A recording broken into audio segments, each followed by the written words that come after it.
Welcome to Organized Chaos, the podcast dedicated to helping seven-figure companies grow to nine-figure ones by turning HR into rocket fuel for their growth. I'm your host, Nahat Kerala, and I've been helping companies do just that for more than a decade. In each episode, I'll dive into HR topics that have a significant impact on your company's growth and leave you with actionable advice that will help your business reach its full potential. Let's dive right in and start organizing all that HR chaos.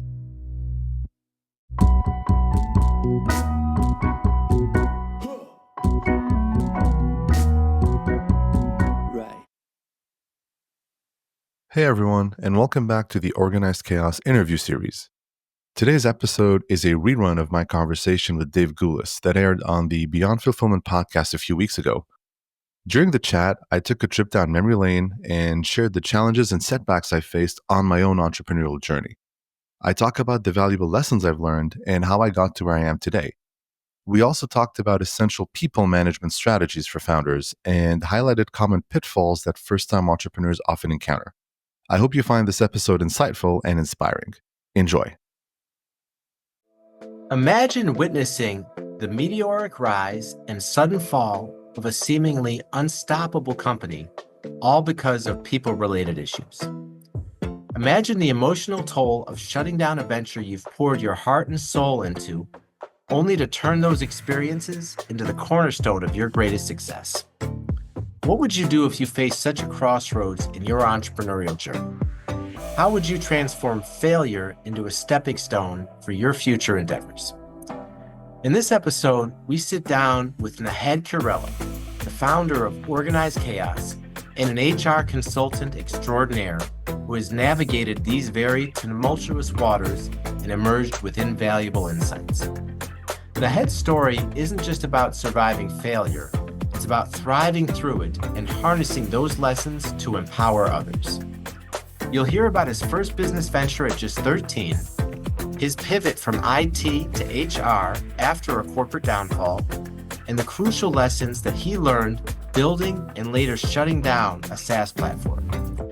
Nahed will share how he embraced vulnerability and focused on strengths, paving the way for a thriving consulting business, which has grown to seven figures in just 4 years. He'll share actionable strategies on effective people management, scaling your team, and the common pitfalls to avoid in your entrepreneurial journey. As always, if you found value from this content, please like and subscribe. Hello, everyone, and welcome to another episode of the Beyond Fulfillment podcast. I'm your host, Dave Gulas, and this week, my guest is the founder and host of Organized Chaos, Nahed Kirella. Welcome, Nahed. Thanks, Dave. Happy to be here. Yeah, happy you could take the time. So if you could, Nahed, can you tell us how you became an entrepreneur? Yeah, it's a funny story. It has a lot of twists and turns, I think, like most entrepreneurs. But I grew up in a family of entrepreneurs. From my grandparents down to my parents, they've all had some form of entrepreneurial venture. So I kind of grew up in that environment where the mindset was no one will ever pay you your true value. You got to probably do it yourself and chart your own territory. So I actually started my first venture at the age of 13 when I was still in school, just selling music records and video games online, at the start of the .com era. So that was really my first venture. But I really dove into it after I graduated from grad school. I got my first job in business development. I used to work in IT sales of all things. And now I'm in HR. It's a big twist and turn, but I decided to go the entrepreneurship route because my first job as, business development manager at a small IT services organization. It was a company of around 50 people. And they had product market fit. It was a company that was growing around 100 to 200% year over year, growing in terms of headcount, finances that were great. And then they crashed and burned.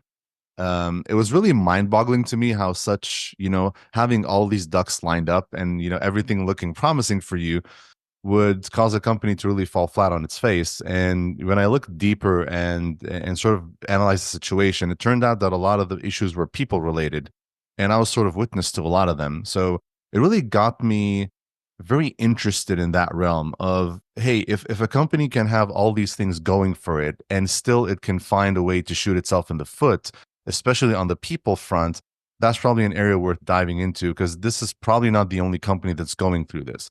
So I went down this rabbit hole of self-teaching myself the world of human resources and everything around people and people decisions. And I started volunteering for work as I was working full time and part time jobs here and there. Started volunteering with startup accelerators, volunteering with doing pro bono work around HR just to apply my knowledge really that I was self learning. And over time, like in the 2 3 years, I had enough interest in my services and enough impact where I started my first venture in the HR field and really never looked back. And that was in 2011. So that's pretty much, if you will, like in a short form of how I really went into that whole entrepreneurship world. Okay. So out of college, your first job is a sales position at an IT services firm. Company's doing well on the surface, everything looks great, and then, like you said, they crash and burn, and that had a profound impact on you. And you really looked deeper, and you found it was people issues. So then that just led you to research the HR functions, how people interact, and gain skills and knowledge in that field. And a couple of years in, you start a firm. Basically, was it like a consulting firm for Yeah, HR? so the first thing I did is I started a company called Dynamic Recruit, which focused specifically on the talent acquisition piece because that's the piece that I first really dove into. And I started doing also, some HR certifications and actual training and all that kind of stuff. So it was the easiest path to get into in the HR field, given that I was so in touch with the startup scene and a lot of startup companies, when you're talking incubators, accelerators, and the like companies that are scaling and growing and adding talent. So it was for me from a business standpoint the easiest entry into the entrepreneurship scene in the HR field. And then from there I went into consulting for the most part, but I started really with the talent acquisition part. Okay.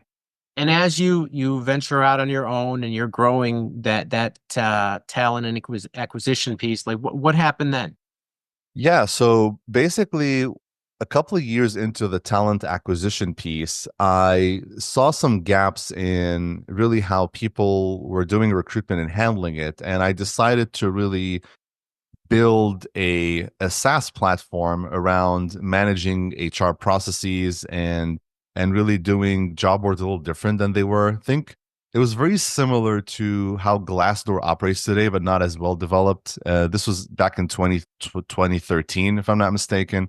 So I spent a lot of the money I was making from the talent acquisition into that venture, and that is, I think, when I learned really the hard way some of the challenges of entrepreneurship and specifically scaling and growth.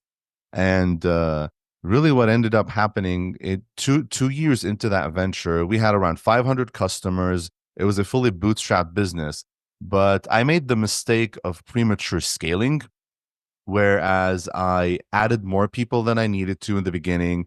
Dumped more money into the product, into features and things which were nice to have as opposed to essential. And essentially, I bled the platform dry really in terms of cash and had to shut it down. And then I focused specifically on the consulting edge and really tweaked how I do business, which we can get into if you'd like to in a bit. Sure, sure. Okay. So like you said, new entrepreneur, things are going well, you're growing, you're scaling, and you made the mistake of scaling too quick, hiring more, too many people, and then like you said, focusing on things that were nice to have versus essential, and bled the company dry and had to shut it down. So having that experience and making that mistake and then going into the consulting world, like how did you use the lessons from those to grow your next venture? Yeah, I think it was it really when I was going through that whole experience of looking at my financials and seeing that red number grow and grow every month, and just just going through the experience of making that conscious decision that you need to shut down that part of the business and focus on the things that were making you money and so forth. it was a very difficult decision because I was spending most of my time on that venture anyways. And just as a background, I'm someone who studied information technology and management in grad school. So I'm someone who's very passionate about the tech scene and all that. So it was a pretty big blow, not only to my ego, but you go through an existential crisis sometimes in those situations. Like, hey, am I really cut out for this whole thing? But I think when I took a step back a little bit and reassessed the situation, and also I spoke to a lot of people who I knew from my interactions and networking throughout the startup scene, just to learn and just explain to them my situation and really show them what happened and really get some external insight, which I was really blind to because of the tunnel vision I was in. And I was able to get a lot of, I would say, beneficial mentorship and advice from a lot of people who had been through something similar, who had gone through past it, and it helped me really from a consulting standpoint. It's you would I wouldn't think of it. I didn't think of it that way then, but it gave me such an edge because most consultants in my space, which I learned to discover afterwards, is that consultants in general haven't gone through the actual experience of doing the work themselves and going through that same path, especially when it comes to entrepreneurship, startups, especially in the HR field, um, of running their business, being the business owner, and managing everything that goes with the business, and focus really only on the HR piece. So it was such a strong complement to my skill set where I started going into engagements and interacting with business owners and speaking business language as opposed to HR language, which most business owners really aren't very interested in if they can't really link it to how it benefits their business in general and the bottom line and so forth. So it gave me such an edge, and it really changed my mindset in terms of approaching consulting from a HR standpoint and just thinking business and how can HR actually help and enable the business to grow. So I think that was such a big value add after that experience. Okay. So you can only connect the dots looking backwards, but it sounds like that even though that venture didn't work out, that whole experience of being an entrepreneur and having making those mistakes and having to shut down the company gave you such a big advantage in terms of selling the HR consulting to entrepreneurs because, like you said, most other HR consultants hadn't had that type of experience. Yeah, exactly. And actually it helped my consulting arm of the business explode in terms of growth and revenue. That the consulting part of the business within 4 years grew to around seven figures, 15 people on the team. It just skyrocketed. And it was like one of those, classic situations where you kind of crash and burn and you pick up the pieces and go up from there. So again, looking back, it is the most profound experience I went through in my career. Given that it was the failure, but it's the one I learned the most from. Even to this day, like looking back, it's almost 15 years ago. But that is the moment in time which I think was that big turning point, which led me to that upward trajectory from there. Okay. And another thing you touched on that I just wanted to ask a follow-up question. So you said at the time when you had to shut the company down, right? You're having these internal challenges, and your mind is basically saying, "Am I really cut out for this?" And so many entrepreneurs deal with that, particularly when you're going through challenging times, dealing with obstacles and whatnot, right? Dealing with just those negative thoughts that just attack you. I mean, how did you get through it day to day when you're having to shut that company down and basically start over after that happened? Yeah, I mean, you go through a lot of ups and downs where I think every day, especially when you're not standing on solid ground in your venture yet, and you're still kind of trying to figure out, hey, is this going to work? Is it not going to work? Which from experience over time, I've seen that this is kind of really the status quo in a lot of cases. But for me personally, it was really about refocusing on, okay, what am I good at versus what am I not good at, and where do I need people's help and so forth. But also, it was always good for me, especially towards the tail end of of my crash, so to speak, is interacting with the customers that were using my product, and understanding, hey, what do you like about this? What has worked? What has not? And as well as spending a lot of time with my team who was speaking to customers who were saying no to our product and really trying to identify, okay, what are we doing right? What are we doing wrong? And trying to understand between, between me and myself is that what are the bad decisions I made and how could have these been better? So I really took it as a learning opportunity, but at the same time, it was really difficult day in and day out. And really what my saving grace, I would say, was really having opening up to feedback from other people, from my team included, as well as people who are outside the organization. Because I think when you allow yourself to be vulnerable and ask for real feedback, and people to ask you just to give you the unfiltered truth of what's going well and what isn't, it can be a genuine learning moment and an aha moment, and that's really what really helped me get through that. Even as the crash was happening, it was a low point for me, but given all the feedback I was getting from everyone and really understanding why this happened, and making sense of it, because I'm someone who's a very black and white logic driven individual. If it doesn't make sense to me, it'll probably never make sense. And that's how I went from there, to be honest. Okay. All right, and something else too, I wanted to touch on where you talk a lot about this on like your LinkedIn posts, and other content I've seen where you say not all experience is equal, Mhm. and you talk about the benefits of working in a startup environment versus like a large corporate company. Can you just expand on that and what you mean? Yeah, definitely. That's a point that I'm very passionate about. I think a lot of times companies in general, startups and others, we focus too much on the number of years of experience a person had. And you see this if you go onto any job board, go onto LinkedIn right now, open up some random job posting.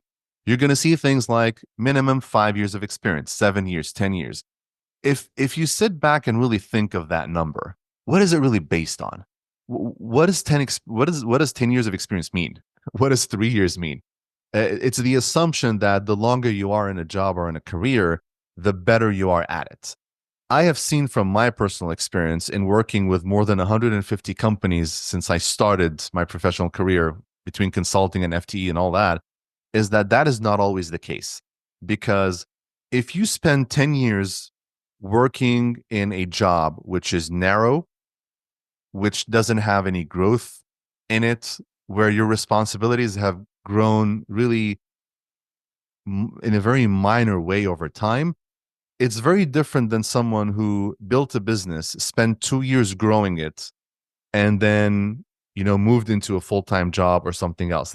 The breadth of experience and the breadth of things that you're doing and the exposure you have is much richer, much more diverse, and it means that you're a more well-rounded business professional.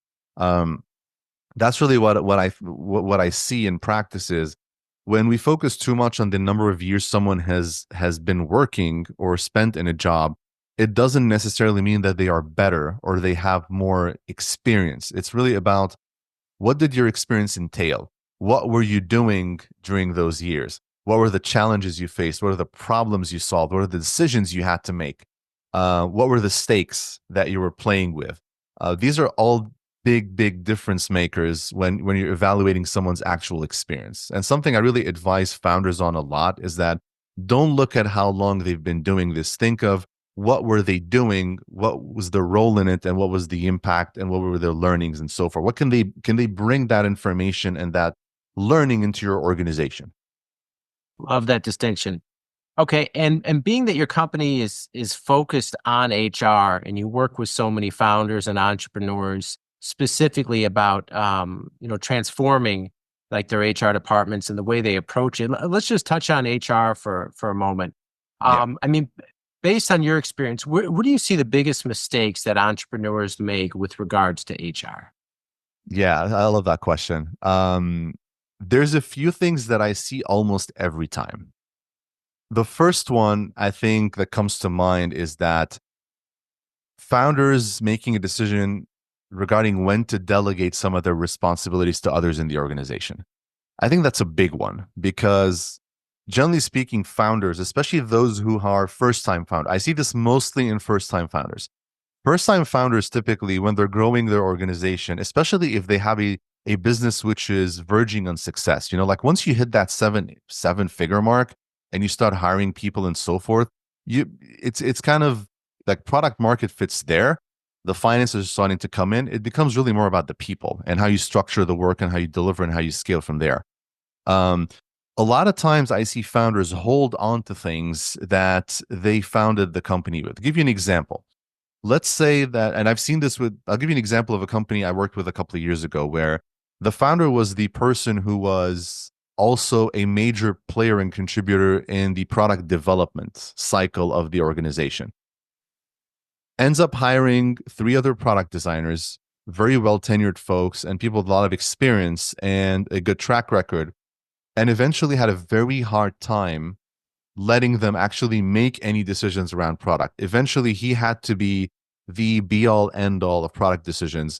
Those people really became just cogs in a wheel, and he was really a decision maker. What it led to is really stagnation of growth, and the company really plateaued at like the high end of seven figures. And what happened at the time is that I made a recommendation along after speaking to his team and so forth that, hey, let's just try for 6 months you stepping away from the product piece and letting your team actually work on the next product iteration without your involvement. And you can imagine how hard that was for someone who had been so focused on it. But their next product ended up being a big hit and their best selling product. So which is kind of interesting. And not because the founder was not a good product designer, their product designs led the company to that stage, but they weren't necessary. Like having one person as a founder do all this with all the other responsibilities doesn't allow them to focus as much. So mistake number one I see is founders trying to hold on to too much and try to funnel every decision through them, as opposed to trusting the team they hired and are paying them to do the job that they're doing. So that's a big one I see. The Another one that I see as well is holding on to the same people that got you to where you are today and assuming they're the same people who are going to get you to the next milestone of your growth. So I also see this a lot with founders who generally grow or have co-founders or startup leadership teams who are people made up of their immediate network, friends, college, pals, people who really they have very close ties to. And what ends up happening is that as they continue to grow and scale, they assume that, hey, what got us here will get us there. And a lot of times what I see is that the team, specifically if it's a team that does not have that experience of scaling and growth, and it's also typically with first time founding teams, they assume that, hey, it's going to be this way forever. We got to seven figures, we got to eight figures. Hey, we're going to get to 9 and 10 from here. And then they forget, because they just don't know at the time and they don't have the experience of going through it, is that a company at 100 people is very different than one at 500, one at 1,000. There's different dynamics that go on, different sets of experiences and conditions that are needed to help you get through those hurdles. And they end up stagnating themselves without, any reason for it. Like a company would have a lot of potential to grow, but they would be holding it back in terms of holding on to the people and giving them the decision making authority to do the things that they're not equipped to do at the stage that the company's in. So these are, I would say, the biggest two that I see with first time founders specifically. And so they bring up an interesting point. So how do you, when you're working with the founder and you see this, Yeah. and oftentimes too with the founder, like you said, they got from 0 to 7 figures with a select team, with a certain way of doing things.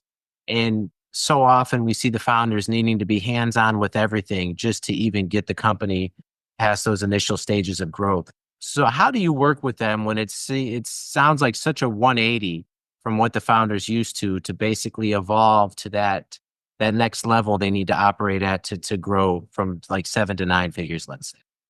Yeah, no, that's a great question. There's typically two ways I approach this. The first way is that every founder, which I've found over the years of working with them, they're typically passionate about a specific area of their business. And most founders, and to your point, when they're growing their companies, the founder automatically becomes the de facto CEO. They go from focusing, let's say, on the product element or the sales, or the marketing or so forth, to pretty much having oversight over all of these things and assuming that they have to be the decision maker of all of these just because they are the CEO. Basically, the first thing I do to approach that is that I really have a one-to-one and try to deep dive into this with founders. Like, hey, within your business right now, with everything you're doing, right? What are the areas that you are passionate about and you want to add value in versus the others which you just have inherited and you just don't want to be doing, but you think you have to do? I always hear something. And typically, it doesn't take founders very long to really be very clear about, hey, these are the things that I kind of want to spend the most time on versus the things which I am not super passionate about. And they usually end up being the things that align with their strengths and areas which they just aren't really great at. Um, so that's really the first step. The second step is this needs to tangibly, I need to show them tangibly how what they're doing today is negatively impacting their business. Now, with that tangibility, what I tend to do is that this, when you're doing this, this is not only the founder you're talking to the entire organization, interacting with them and doing some analysis in terms of financials, missed opportunities. To go back to that example we gave about the product team, and the founder who had three product people and just pretty much was doing everything on their own. Those are three product people that are experienced, are paid like experienced people, but are not doing the job that they were paid to do. They're actually doing the job of a college graduate, someone who has no experience, and they were being told what to do by the founder. That on its own shows you that, hey, you're paying X amount of money for people with experience and you're not extracting that out of them. So just simple math on that one alone would just give a bit of an indication.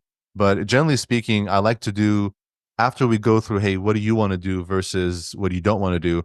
We talk about, okay, what does that look like from an organizational standpoint? What would you need to do from a structure perspective, from the ways of working, from processes and so forth? And I try to work with them and map out what are the options and what are the cost benefit, what is the potential for cost savings, for potential growth based on the team and some data and some statistics, to try and show them, like, in terms of black and white, why is this better for you? And a lot of founders, typically they're looking at a few things, especially if they're venture backed. It's really about, okay, how does this impact my growth? How does this impact my revenue? And does this allow me to scale? Those are really the three things that typically I try to answer with whatever it is I'm trying to propose and trying to get to the root cause of. Okay. All right. And also, you've started a podcast called Organized Chaos, where you dive deep into a lot of different issues with regards to founders and HR. Can you just talk about what led you to start a podcast? Yeah, so organized chaos is really a passion project for me. Basically, it made sense to start, and this had been something I had been deliberating for over a year, I would say. And the organized chaos, the first episode I launched August of this year, but really I would say like 12 to 18 months before that, it was something brewing up in my mind. What really triggered me to start this venture is that I really picked up podcasting, I would say a couple of years ago, as something I would do in my free time, especially during commuting and really dropping, my kid off at daycare and so forth. I have a 20-minute drive each way. So I'm like, yeah, that's an episode, every day almost. Um, and I'm someone who's really interested in business, HR, entrepreneurship. Those are really the topics I really dove into.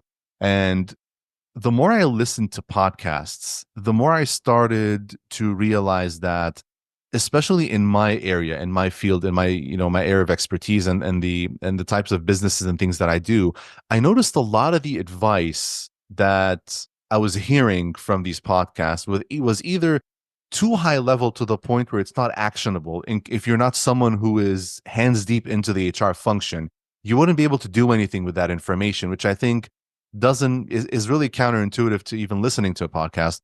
The second thing which I found is that there was a sizable number of, a sizable amount of advice that I heard, which to me was like, no, this doesn't work and this is wrong because I've seen it not work, and I don't think this is good advice.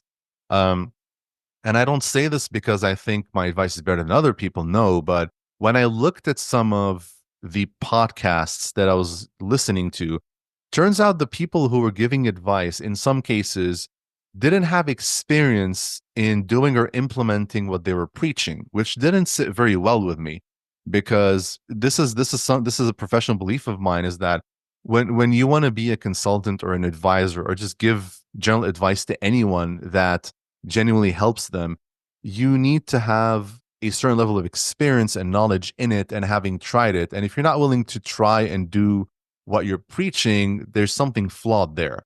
So that's really what got me to start Organized Chaos. And for me, Organized Chaos, the whole mission behind it is that I want to help founders and early stage startups really go through a shortcut from where they are today to growth, as opposed to going through a lot of the common people related mistakes that a lot of startups I've seen go throughout their scaling journey. Um, and the reason I think that's important is because there's a lot of studies and statistics around why startups fail, and they typically fall under three buckets. Bucket number one is product market fit, and typically you'll find stats about like 35 to 50% of companies fail because of that, and it's almost half of the companies fail because of this. Because of course, obviously, if you don't have product market fit, you're not going to gain traction. Financial mismanagement and people management issues actually take up the second half of the reasons of why they fail, and they're almost split in down the middle. So imagine you're looking at around 15 to 25% of companies, they fail because of their people management issues.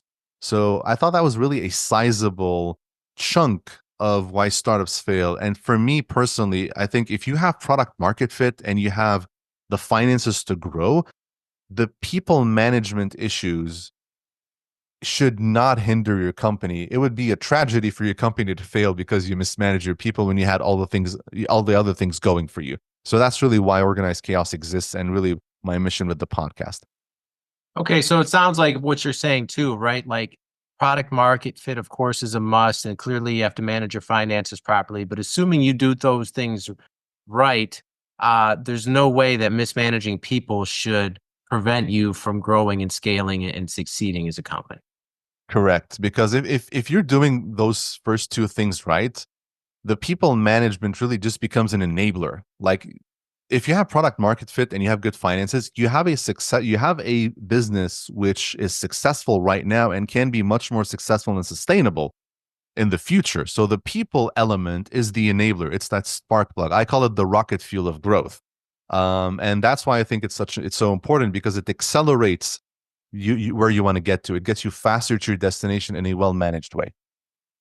It sounds too kind of like a sports analogy to where like winning cures everything, right? So if you're succeeding with the product market fit and you have good financial structure, then right, you're going to be winning, and thus it should make the people portion so much easier to deal with if you have the right systems in place.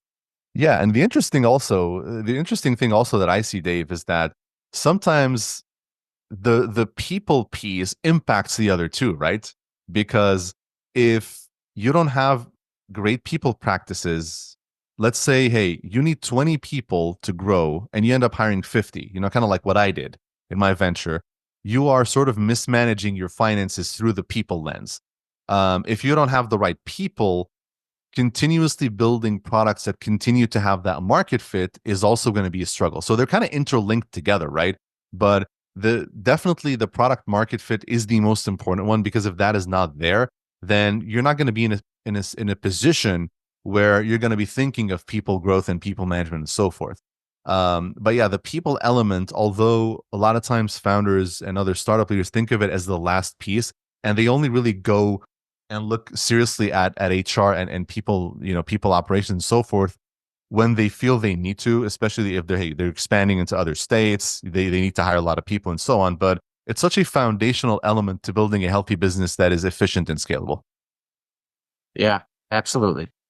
Okay, and Nahed, if people want to get in touch with you, learn more about your services, or check out the podcast, what's the best way they can find you online? Yeah, so anyone is welcome to reach out to me on LinkedIn. So you can find me there. My name, Nahat Kirella, will pop up immediately. For the podcast, you can visit organizedchaos.fyi. That is the website for the podcast and the newsletter that goes along with it. And of course, on any podcast platform that you use, Organized Chaos will pop up, and I'm always happy to engage and interface with the listeners and so forth. So yeah, those are the ways that people can reach out to me, and I always welcome connections and interacting with folks who are looking to learn more and also need some help with their scaling and growth. All right. And we'll link all that in the show notes for everyone. All right. Well, Nahed, thank you so much for taking the time to be here. Enjoyed our conversation. It was very valuable for the audience. We certainly appreciate it. Thank you, Dave. It was a pleasure, and I look forward to future connections. All right. And that is all the time we have for now. We will see you next time.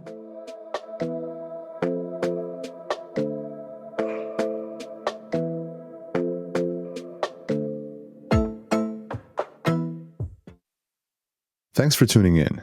If you enjoyed this episode, please leave me a review wherever you get your podcasts. This will help me spread the word about organized chaos and keep the show going. If you have any questions or topics you'd like to suggest for the show, please send me an email to hello@organizedchaos.fyi. For more content and resources, make sure to check out the website at organizedchaos.fyi. See you on the next one.